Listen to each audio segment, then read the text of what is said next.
বিসমিল্লাহির রহমানির রহিম। সম্মানিত বিনিয়োগকারী ভাই বোনেরা, আসসালামু আলাইকুম। শুভ অপরাহ্ন। আজ 4 মার্চ রোজ মঙ্গলবার। আজকের ইন্ডেক্স পর্যালোচনা এবং আপনাদের অন্যদের স্টক নিয়ে আলোচনা করার জন্য হাজির হয়েছি। আশা করি আপনারা সকলেই ধৈর্য সহকারে আজকের এই আলোচনাটি শুনবেন। এছাড়াও প্রথমবারের মতো যারা আমাকে শুনছেন তাদেরকে বিনীতভাবে অনুরোধ করব অবশ্যই আমার চ্যানেলটি সাবস্ক্রাইব করবেন এবং আপনাদের যদি অনুরোধের স্টক থাকে সেটি অবশ্যই আপনারা কমেন্টসে লিখে জানাবেন। আমি সেটি নিয়ে অবশ্যই আপনাদের সাথে আলোচনা করব। এছাড়াও যারা প্রতিনিয়ত আমাকে শোনেন তাদেরকে আন্তরিক ধন্যবাদ এবং কৃতজ্ঞতা প্রকাশ করছি। একই সঙ্গে আপনাদের যদি কোনো অনুরোধের স্টক থাকে সেটি অবশ্যই আপনারা কমেন্টসের মাধ্যমে আমাকে লিখে জানাবেন। আমি সেটি নিয়ে অবশ্যই আপনাদের সাথে কথা বলবো। আজকের ইন্ডেক্সের সূচনা যদি বলি, মার্কেটের সূচনা যদি বলি, প্রতিদিনের ন্যায় গ্রিন ক্যান্ডেল দিয়ে মার্কেট শুরু করে এবং ৫,২২০ পয়েন্টে মার্কেট আজকে ওপেন হয়। কিন্তু সময় বাড়ার সঙ্গে সঙ্গে যে গ্রিন ক্যান্ডেল সেটি তো প্রথমার্ধেই রেড ক্যান্ডেলে পরিণত হয় এবং মার্কেট আজকে বেশ ভালো একটা ডাউন ট্রেন্ড, একই সঙ্গে মার্কেটের যে স্টকগুলোর মুভমেন্ট সেই মুভমেন্টটাও কিন্তু আজকে অনেকটা কম এবং গতকালকের যে ইন্ডেক্স আলোচনা সেটি বলেছিলাম যে মার্কেটে যে সাপোর্ট সেই সাপোর্টটি যদি ভেঙে যায় তাহলে কিন্তু মার্কেট আরও ডাউন ট্রেন্ডে আসবে। যারা গতকালকে আলোচনাটি শুনেছিলেন তারা নিশ্চয়ই বিষয়টি দেখেছেন। আজকে মার্কেট ২৬ পয়েন্ট নেগেটিভ দিয়ে প্রায় ২৭ পয়েন্টে আমি বলবো ৫,১৯৪ পয়েন্টে মার্কেট ডাউন ট্রেন্ডে ক্লোজ হয়েছে। গতদিনেও যেখানে আমরা মার্কেট ডে লো ক্রিয়েট করেছিল ক্লোজ হয়েছে, আজকেও দেখতে পাচ্ছেন মার্কেট ডে লো যেখানে হয়েছে ঠিক সেইখানটাতেই মার্কেট কিন্তু আজকে ক্লোজ করেছে। আজকে মার্কেটের আপ ট্রেন্ড স্টকের সংখ্যা ছিল খুবই কম, মাত্র ৬৫টি স্টক আপ ট্রেন্ডে ছিল, ডাউন ট্রেন্ডে ছিল ২৬৭টি। যদি আমরা পার্সেন্টেজ করি তাহলে প্রায় ৬৮% স্টক কিন্তু আজকে ডাউন ট্রেন্ডে ছিল, আনচেঞ্জড অবস্থাতে ছিল ৬৪টি কোম্পানির স্টক। টপ গেনারে আজকে নতুন করে আমরা ন্যাশনাল টি কোম্পানিকে দেখতে পাচ্ছি। জেড ক্যাটাগরির স্টকটি হল্টেড হয়েছে, আইবিপি ক্যাটাগরি চেঞ্জ হওয়ার পরে হল্টেড হয়েছে। First finance, progressive life, mid cement, Linde BD, এটি নিয়ে অনেকের অনেক জিজ্ঞাসা। আজকে এই লিন্ডে বিডিতে দেখতে পাচ্ছেন প্রাইস অ্যাকশন হচ্ছে লো পেইডের। এছাড়াও অ্যাসোসিয়েট অক্সিজেন লিমিটেড, গতকালকে স্টকটি নিয়ে আপনাদের সাথে আলোচনা করেছিলাম। এসপি সিরামিক হল্টেড, আজকে ধরে রাখতে পারেনি, ডাউন ট্রেন্ডে না গেলেও আজকে ৭০ পয়সা প্রাইস অ্যাকশন হয়েছে। এই হচ্ছে মূলত টপ গেনার 10 যে লিস্ট সেটি আপনাদেরকে জানালাম। ব্যাংকিং সেক্টরের আজকে মুভমেন্ট দেখতে পাচ্ছেন, মাত্র 9টি স্টক দিয়েই তারা আজকে সেক্টর গেনার লিস্টে প্রথম সারিতে অবস্থান করছে। ইঞ্জিনিয়ারিং সেক্টর মাত্র 7টি স্টক দিয়ে গেনার লিস্টে সেকেন্ড পজিশনে অবস্থান করছে, তার 34টি স্টক আজকে কিন্তু ডাউন ট্রেন্ডে ছিল। ইন্স্যুরেন্স, টেক্সটাইল আজকে মাত্র 6টি স্টক আপ ট্রেন্ডে ছিল, ডাউন ট্রেন্ডে ছিল 47টি, ইকুয়াল ছিল 5টি। একেবারে সেক্টর বাই গেনার লিস্টটা আমি যদি বলি সংক্ষেপে যে যাচ্ছে তাই অবস্থা। তো এই হচ্ছে মূলত আজকে আপনাদের ইন্ডেক্স নিয়ে সংক্ষিপ্ত পরিসরে আলোচনা। এরপরে চার্ট নিয়ে আপনাদেরকে একটু বলতে চাই। আপনারা চার্টের যে অবস্থানটা দেখতে পাচ্ছেন, যদি আমরা এই 22শে জানুয়ারির যে ক্যান্ডেল স্টিক প্যাটার্নের যে ডাউন ট্রেন্ডটা দেখেছিলাম সেই ধরনের ডাউন ট্রেন্ড কিন্তু শুরু হয়েছে। প্রথমে আমরা insider down trend, insider down trend, সেই ডাউন ট্রেন্ড থেকে দেখেন সেম ধরনের ক্যান্ডেল কিন্তু করে আসছে। এখন এই জায়গায় যে সাপোর্টটি ছিল গতদিনের, সেই সাপোর্টটাকে মার্কেট রেসপেক্ট করেনি। আমি গতকালকে বলেছিলাম যে সাপোর্টটাকে যদি রেসপেক্ট না করে তাহলে কিন্তু মার্কেট আবারও একটা বড় ডাউন ট্রেন্ডে যাওয়ার সম্ভাবনা থাকবে এবং সেটি কিন্তু অলরেডি সে ক্রিয়েট করে ফেলেছে।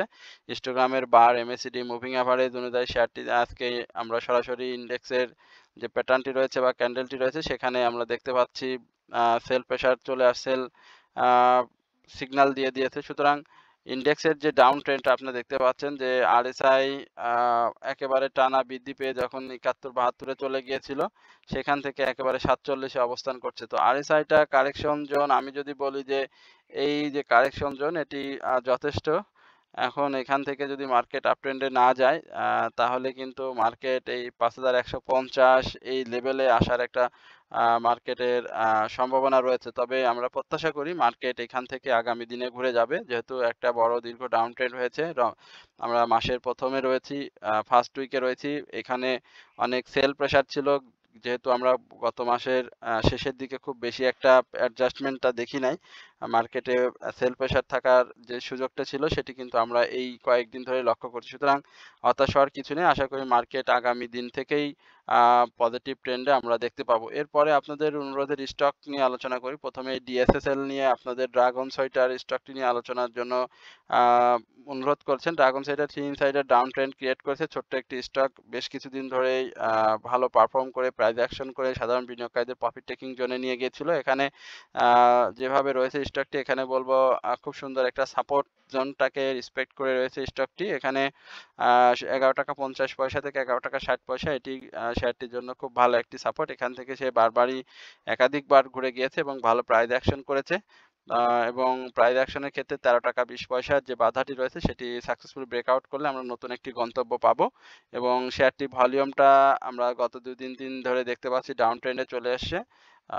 স্টকটির পাবলিক ভলিউম প্রায় 11,32,00,000। সুতরাং আমরা প্রত্যাশা করি যে স্টকটিতে অবশ্যই ভলিউমটা গেইন করতে হবে এবং মার্কেট পজিটিভ থাকলে অবশ্যই ড্রাগন সয়টার ভালো প্রাইস অ্যাকশন করবে এবং এই ছোট ধরনের স্টকগুলোতেই কিন্তু আমরা প্রাইস অ্যাকশন গত মাস থেকেই দেখেছি ভালো হয়েছে। তো যাদের কাছে আছে আমি বলব যে আপনাদেরকে অপেক্ষা করার জন্য অবশ্যই স্টকটি ভালো করবে। এই হচ্ছে মূলত ড্রাগন সয়টা নিয়ে আমার সংক্ষিপ্ত পরিসরের আলোচনা। এরপরে AIL নিয়ে আপনারা একটু জানতে চেয়েছেন। আমরা একটু AIL এর কি অবস্থা সেটি আপনাদেরকে একটু জানানোর চেষ্টা করি। AIL 3 insider down trend create করে বসে আছে। AIL এর এটিও আ টেক্সটাইল সেক্টরে একটি ভালো স্টক আলিফ ইন্ডাস্ট্রিজ। আমরা জানি স্টকটির ইয়ারলি হাই 52 সপ্তাহের হাই ছিল 138 টাকা। দেখতে পাচ্ছেন যে এইখান থেকে অর্থাৎ জানুয়ারি থেকে একেবারে ডাউন ট্রেন্ড এই স্টকটিতে রয়েছে। RSI-টাও ডাউন ট্রেন্ডে প্রায় দীর্ঘদিন ধরে আমরা এই স্টকটির যে সেল সিগন্যাল সেটি কিন্তু অব্যাহত রয়েছে এবং এই সিগন্যালটা টেক্সটাইল সেক্টরের যে মুভমেন্ট সেই মুভমেন্ট থাকলেও স্টকটিতে সেভাবে মুভমেন্ট না আসার কারণে রয়ে গিয়েছে। এখন স্টকটির যে ইয়ারলি লো 66 টাকা 66 টাকা 90 পয়সা অর্থাৎ 67 টাকা ছিল স্টকটির ইয়ারলি লো। স্টকটি এবছরে সাধারণ বিনিয়োগকারীদের ক্যাশ ডিভিডেন্ডের পাশাপাশি স্টক ডিভিডেন্ড দিয়েছে। সুতরাং এখানে একটু কারেকশন জোনটা আসলে অনেক মুখ্য।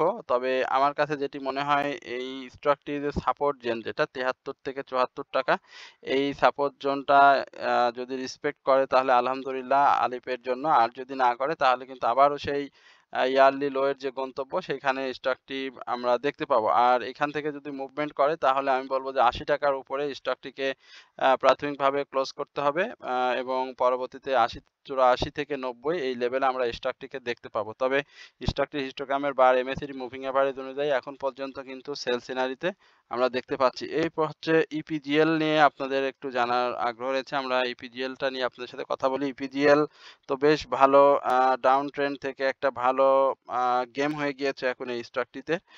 এবং এখন যেটি হচ্ছে সেটি correction zone 3 insider down trend engineering সেক্টরে ফুয়েল অ্যান্ড পাওয়ার সেক্টরের এনার্জি প্যাক্স পাওয়ার জেনারেশন লিমিটেডের যে EPGL যে সংক্ষিপ্ত এই স্টকটির ন্যাব যথেষ্ট পরিমাণে ভালো পাবলিক হোল্ডিং 5,27,00,000 শেয়ার রয়েছে।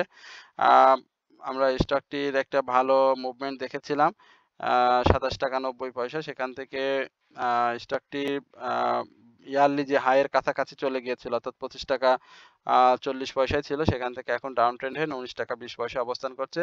RSI-টা আমার কাছে যেটি মনে হয় যে আরো একটু কারেকশন হবে যেহেতু হিস্টোগ্রামের বারে মুভিং এভারেজ অনুযায়ী শেয়ারটিতে এখন পর্যন্ত সেল সিগন্যাল রয়েছে। সুতরাং আমি বলবো যে আরো কারেকশন জোন এই স্টকটি ফেস করবে। সেক্ষেত্রে স্টকটির মুভমেন্ট বা ডাউন ট্রেন্ড যদি আমি একটু হিসাব করি তাহলে 18 টাকা থেকে শুরু করে 16 টাকা 50 পয়সা বা 17 টাকা 30 পয়সা এই লেভেলে আসার একটা সম্ভাবনা রয়েছে। তো এখান থেকে যদি আপনারা 2-1টি গ্রিন ক্যান্ডেল দেখেন সেক্ষেত্রে আমি বলবো যে লোভে পড়ে আবারও এন্ট্রি না নেওয়ার জন্য সেক্ষেত্রে অবশ্যই অপেক্ষা করতে হবে এবং RSI-টা আরেকটু কারেকশন জোনে আসবে। আমি আবারও বলছি RSI-টা কারেকশন জোন যদি বলি সেক্ষেত্রে 43 থেকে 40 এই লেভেলের একটা কারেকশন জোন আমরা RSI-টাকে দেখব। তো এই হচ্ছে মূলত EPGL নিয়ে আমার সংক্ষিপ্ত পরিসরে আলোচনা। এরপর গ্রামীণফোন জিপি নিয়ে আপনাদের একটু জানার আগ্রহ রয়েছে। জিপির কি অবস্থা? জিপি পজিটিভ থাকলে মার্কেটে অনেক ভালো মুভমেন্ট আমরা দেখেছি পূর্বেও।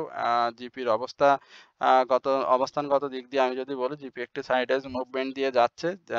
এখন আপনারা জানেন যে এটির রেকর্ড ডেট পার করেছে এই বছরে ৩৩০% ক্যাশ ডিভিডেন্ড হিস্ট্রি দিয়েছে, ক্যাশ দিয়েছে।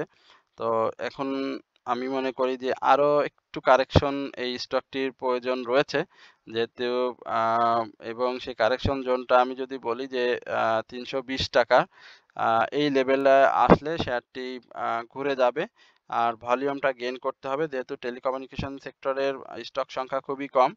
তারা যখন মুভমেন্ট করে তখন কিন্তু সবগুলো স্টক একসঙ্গে মুভমেন্টে যাওয়ার চেষ্টা করে। সুতরাং মার্কেটের যে ডাউন ট্রেন্ড পুরো সপ্তাহে আমরা দেখতে পাচ্ছি।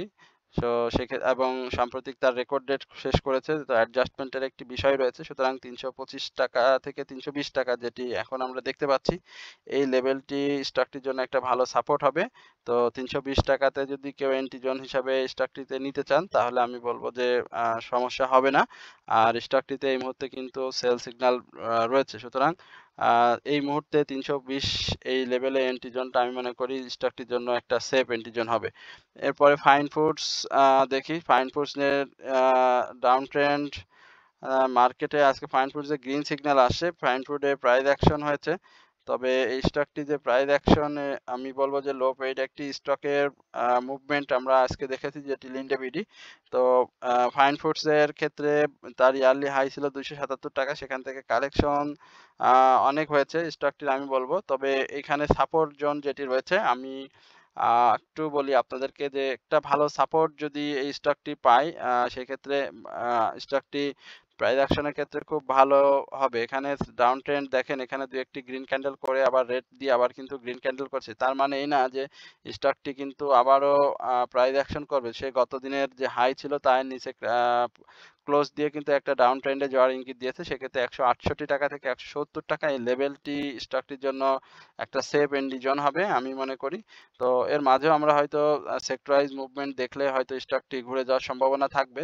মার্কেট এই মুহূর্তে লো পেইড এর দিকে একটু মুভমেন্ট নেওয়ার চেষ্টা করছে। তো এই বিষয়টিও আপনাদেরকে একটু মাথায় রেখে আমি শেয়ারগুলোতে বিনিয়োগ করার জন্য বলব।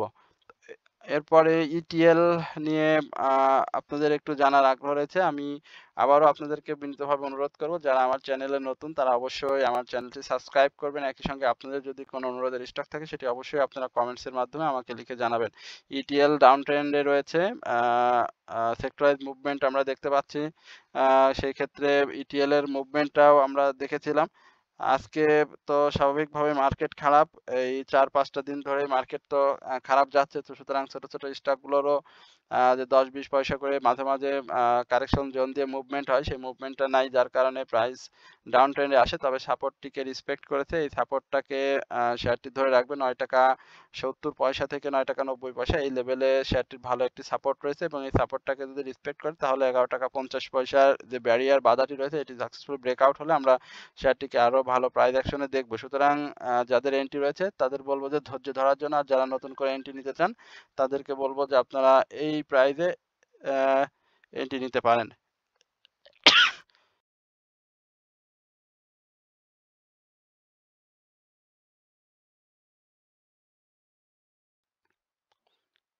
এরপরে যে স্টকটি নিয়ে অনুরোধ রয়েছে সেটা হচ্ছে লিন্ডে বিডি।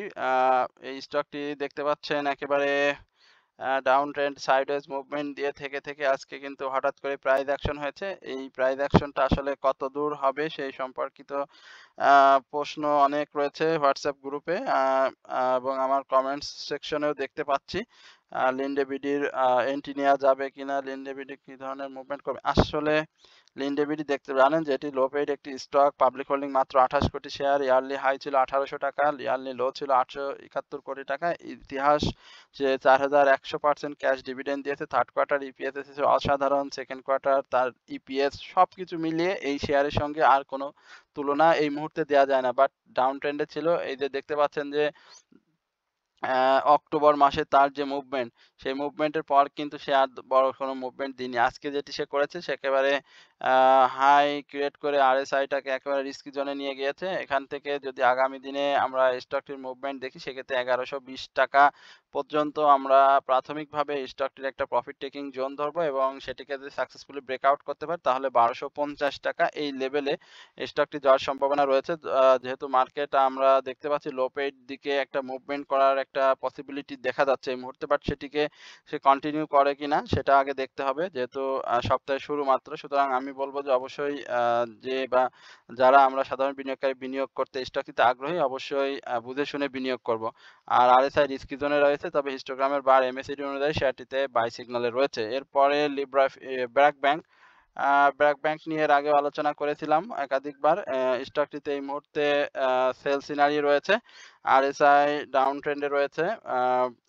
আমার কাছে যেটি মনে হয় যে স্টকটি এখন একটা সাপোর্ট লেভেলে থাকবে এবং এখান থেকে একটা সাইডওয়েজ মুভমেন্টে যাওয়ার সম্ভাবনা রয়েছে এবং এই সাইডওয়েজ মুভমেন্টটা ৫১ টাকা থেকে ৫১ টাকা ৫০ পয়সা অর্থাৎ ৫২ টাকা আজকের যে ক্লোজটি দিয়েছে এইখানেই শেয়ারটি থাকবে এবং একই সঙ্গে শেয়ারটি ভলিউমটা পেয়েছে, এটা বলতে হয়। ভলিউমটা যদি অব্যাহত থাকে এবং সেক্টর ওয়াইজ যদি মুভমেন্টটা যদি চলে আসে তাহলে শেয়ারটি ভালো করার সম্ভাবনা রয়েছে। এখন দেখতে হবে যে এটি আসলে সেক্টর ওয়াইজ মুভমেন্ট আসে কিনা। তো যেহেতু আমরা জানি যে ব্যাংকিং সেক্টরে সেই ধরনের কোনো মুভমেন্ট নাই, সুতরাং এই ৫১ টাকা ৯০ পয়সা থেকে ৫১ টাকা এই লেভেলটা শেয়ারটির জন্য খুব ইম্পর্টেন্ট জোন। তো এইটা যদি সে ভলিউম সহ মুভমেন্ট করে বা ভলিউমটাতে ধরে রাখতে পারে তাহলে আমরা সেই ৫৪ টাকা ১০ পয়সার উপরে শেয়ারটিকে আবারও দেখতে পাবো। তো এই হচ্ছে ব্র্যাক ব্যাংক নিয়ে আমার সংক্ষিপ্ত পরিসরে আলোচনা। এরপরে লিব্রা ফিউশন নিয়ে আপনাদের অনুরোধ রয়েছে। আমরা একটু লিব্রা ফিউশনের কি অবস্থা একটু দেখে আসি। লিব্রা ফিউশন দেখেন আজকে কিন্তু প্রাইস অ্যাকশনটা করেছে। তো এটি জেড ক্যাটাগরির একটি স্টক। আমি বললাম যে লো পেইড এর কথা বারবারই আপনাদেরকে বলছি। আজকে ভলিউমটা পেয়েছে গত দিনের তুলনায় বেশি ১৫,০০০ ভলিউম পেয়েছে এবং এই ভলিউমটা যদি সে ধরে রাখতে পারে তাহলে ২-৪টা ২-১টা প্রাইস মুভমেন্ট যদি চলে যায় তাহলে কিন্তু শেয়ারটি আবারও সেই ৮৮০ থেকে ৯০০ এই লেভেলে চলে যাবে। বাট এখন দেখতে হবে যে মুভমেন্টটা সে ধরে রাখতে পারে কিনা, যেহেতু আরএসআইটাও বাড়ার অনেক সুযোগ রয়েছে। হিস্টোগ্রামের বার এমএসিডি অনুযায়ী মুভিং এভারেজ অনুযায়ী শেয়ারটিতে বাই সিগন্যালে রয়েছে। সুতরাং আমি প্রত্যাশা করব যে আমি প্রত্যাশা করি বা আমাদের ইনডেক্সের যে আলোচনা আমরা করে থাকি বা অ্যানালিস্ট হিসেবে যে কথাগুলো আপনাদেরকে বলে থাকি সেই হিসাবে শেয়ারটি মুভমেন্ট যেরকম হচ্ছে বা লো পেইডে যে ধরনের মুভমেন্ট আসতেছে এই মুভমেন্টটা যদি ধরে রাখতে পারে তাহলে প্রাথমিকভাবে আমি বলব যে ৮৪০ এর উপরে স্টকটি পাবেন আপনারা। ৮৪০ থেকে ৮৫০ এই লেভেলে এবং পরবর্তীতে আমরা ৮৮০ এই লেভেলে আমরা শেয়ারটিকে দেখতে পাবো। এই হচ্ছে। আর সাপোর্টটা যেটি রয়েছে ৭৯৯ টাকা বা ৭৯০ টাকা এই লেভেলে মূলত সাপোর্ট এই স্টকটির। ভালো একটা শক্ত সাপোর্ট আমি বলি।